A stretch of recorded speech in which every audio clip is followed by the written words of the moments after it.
Hello everyone, আবারও চলে আসলাম নতুন একটি ভিডিও নিয়ে। আর প্রথমেই তো রান্না বান্না কাজ সেরে এসেছি রান্নাঘরে। আর আজ চিংড়ি মাছ আনিনি, তার জন্য পেঁয়াজ রসুন দিয়ে এঁচোড়টা বানিয়ে ফেললাম। আর আমার মেয়ে সেদ্ধ ভাত বা ডাল ভাত খেতে চায় না, এই কারণেই আমি সকাল সকাল যে কোনো একটা তরকারি বসিয়ে দিই। এদিকে দেখো আমার এঁচোড়টা আর আলুটা ভাজা হয়ে গেছে। আবার মশলাটা কষিয়ে তার মধ্যে এঁচোড়টা ছেড়ে দিয়ে এখন কষাবো।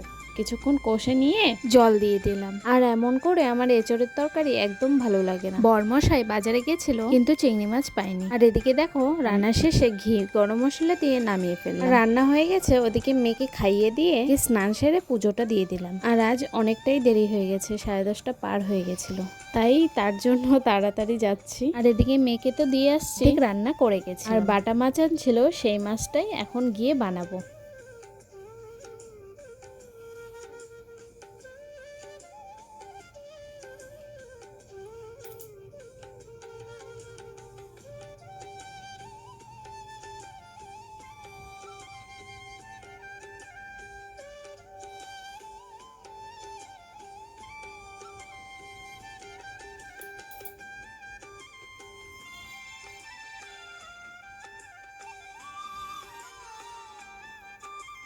আজকের মতো এখানেই রাখছি, আবারও আসবো নতুন একটি ভিডিও নিয়ে। বাই।